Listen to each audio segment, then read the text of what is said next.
funny because my speech actually starts with, "We have a problem." We nearly did because I just had hiccups and they were quite violent. So luckily we're all good now, so I can start.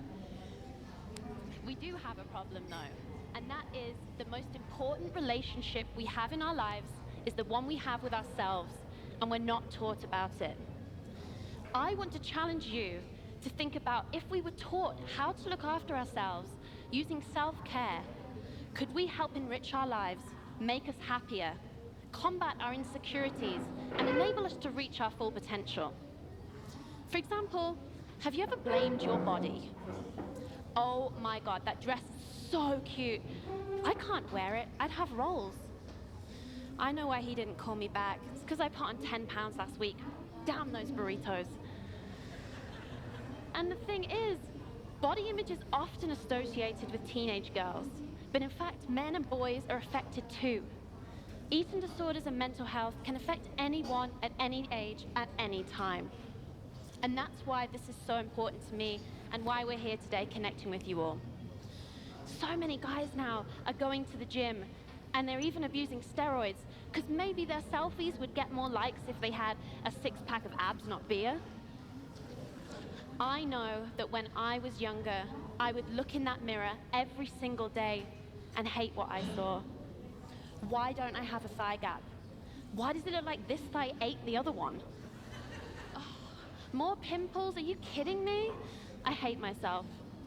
And that's so sad because I can't get those years back of self-loathing, calorie obsession, and jealousy. So I decided to use those experiences that I've had to gain a better understanding of the relationship I have with my body and myself. And by practicing self-care, I was able to change my life. And I hope today I can encourage you all, if you haven't already started, to start that journey of self-love. It's crazy these days. We have so many pressures, and now we have social media. With the rise of social media, we literally have a weapon of mass destruction to our self-esteem 24/7. You guys who consume social media, have you ever lost 1, 2, maybe even 3 hours of your life deep in someone's profile? Yeah? Thinking, oh wow, look, they're so in love. Oh, they're going to all these amazing holidays. They have the dream job. They have this perfect life.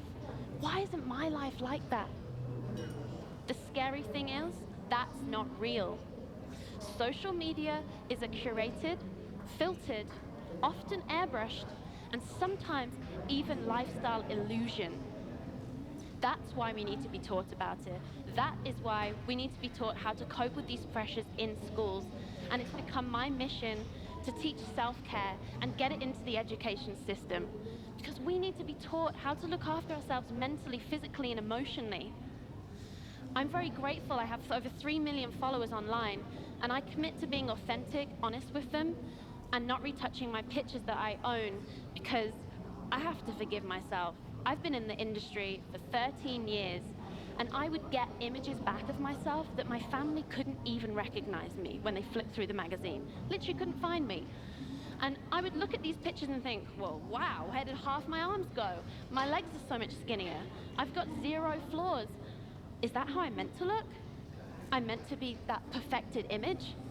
Wow, well, I can't even look like that, and that's me. That's wrong. So why is it that we feel these insecurities in the first place? Because from a very young age, we've been conditioned to believe that our success and our happiness is highly dependent on our attractiveness.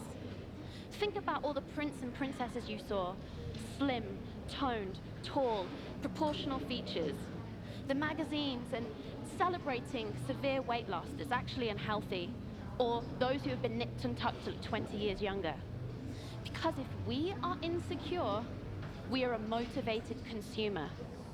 We can be sold an anti-wrinkle cream by a 13-year-old, a push-up bra that looks absolutely ridiculous, because I've been on set years ago where they're actually wearing a bra under the bra to give unattainable cleavage. Yeah, that happens. So do butt pads.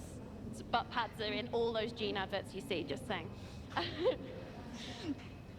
And I recently was trained by the National Eating Disorder Association of the US, who I'm an ambassador for, in something called the Body Project. It's the first scientifically proven course to help prevent eating disorders in young people. And it's just 4 one-hour sessions. The impact on these pupils was outstanding, and it confirmed to me that we need to be talking about this. So I thought I'd share with you some of that today. The main concept we teach is the beauty ideal myth. We get all the kids to have magazines, and they pick out the perfect body. And we then break it down for them. Okay, so what's the perfect body then? Well, it's tall, it's big boobs, small waist, or it's ridiculous abs, it's a tan, it's straight hair, it's no flaws. Is that real? No. Is that achievable? No. So what are the sacrifices and costs for you to try and attain this? It's so detrimental to your mental and physical health. And guess what? Who wins from this battle? The brands, the magazines, the pharmaceutical industry. And who loses? We lose. So we need to embrace our bodies for more than that. We need to stop trying to attain perfection because we're good enough already. And if we could start redefining the beauty ideal, imagine celebrating someone's achievements, their accomplishments, their personality, their morals and their values. To me, that's beautiful. I recently was challenged to get 3 women who would refuse to ever be in a bikini, to go in a bikini live on national TV in front of 3 million people and on the streets of London in front of crowds. And these were women who I generally talked to kind of school kids. They were older. There was actually a lady in her 70s who'd recently lost her partner and had excess skin. There was another lady who was a mother, and she'd had an eating disorder and really struggled with body image her whole life. And the other woman had been horrifically body shamed by an ex-partner. So we go backstage, and I'm going, okay, I hope I can do this. And they call me in, they're like, Iskra, you need to get in the changing room right now. They're all breaking down. Well, no wonder they stuck 3 women in a room with 1 mirror and 5 bikinis and said, you must choose one of these, and you're going to go out there in it. Like, come on, that's a lot of pressure. So I went in there and I taught them one of my biggest areas of self-care, which I call my mirror challenge. So initially they're standing in that mirror. The first thing they do, and I'm sure many of you do as well, is see your insecurities. We need to change that discussion. So I get them in front of a mirror in their bikinis, and I tell them, pick out 5 things that you love about yourself. I gave them a few examples, and they started. Well, I'm the life of the party. I'm an amazing friend. I'm creative. I'm independent. I'm hardworking. I'm courageous. And then they started thinking, ooh, you know, I'm pretty cool. They started feeling proud of themselves. And then I told them, now pick out 5 things that you love about your body for what it does for you. Because we want to change that discussion. It's not just about what your body looks like. Your body is an incredible thing. So they started saying the most, and it was so inspiring for me as well, because you never know what people are going to come up with. So one woman said, well, these stretch marks, even though I'm really insecure about them, they enabled me, you know, this stomach enabled me to birth my children. And now I have grandchildren. And that's the best part of my life. Another woman said, I'm grateful for these hands because I was able to be a seamstress and provide for my whole family. The last woman said, well, I love my legs because I love running through the English countryside. It calms me down and it's what makes me happy. These women were smiling. They felt value. They were so proud of themselves. I then proceeded to tell them that not only is it going to change their life, being able to embrace their bodies and go out there and be confident, but for the women and men at home who feel just the way they did, it's going to help them too. For them to stand up there and be able to do it, it's hopefully going to empower them too as well. So I still didn't 100% know if they were going to do it, but we go out there right by the Thames in London, and sure enough, all 3 dropped their robes. There was tears. There was hugging. 2 of the women didn't even put the robes back on. They went all the way straight through the TV show, back up to the dressing room. We're like, well, here I am now. I'm doing it, so I'm not going back. It was life-changing, and I've never felt so purposeful or so filled with hope. And that's why I'm so excited to be here with you all today to kind of share those stories. And that's one of my main ways that I practice self-care. The next one is called a gratitude list. I have an example. I had to use it not that long ago. I was in LA with my boyfriend, and we went shopping. So we went to this store, and I saw these gorgeous designer jeans, and I was like, okay, I'm gonna treat myself. So the store associate's like, what size are you? I said, like a 12. I don't know what that is, maybe a 31. And she goes, well, the biggest size we have is this one, and it's a 29, but it's so stretchy. It's definitely gonna fit. Everyone fits in it. So I was like, okay. So I go into the changing room, which is the worst place in the world.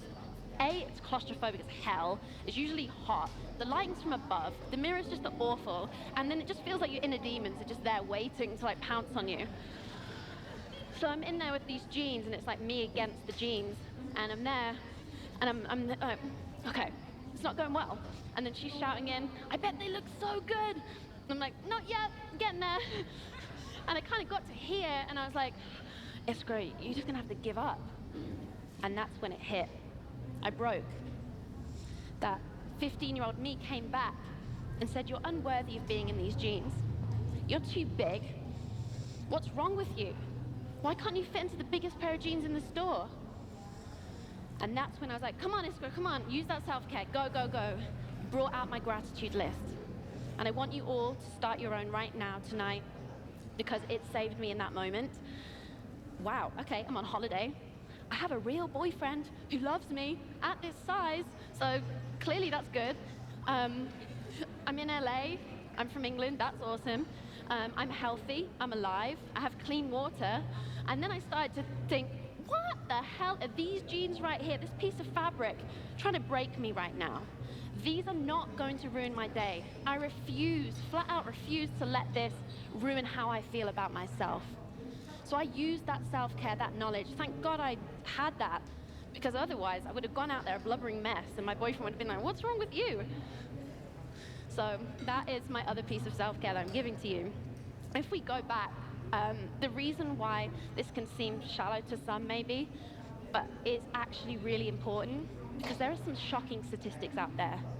Did you know, as a teenage girl, you are 12 times more likely to die from an eating disorder than any other illness? That there are over 30 million of us in the US alone that have an eating disorder. And that 90% of all children who die from suicide have a mental health condition. And as I mentioned earlier, social media is only growing. The pressure's only getting worse. And 52% of US teens now say they've been cyberbullied. I've experienced firsthand hate online, trolling online, and we also need to talk about that.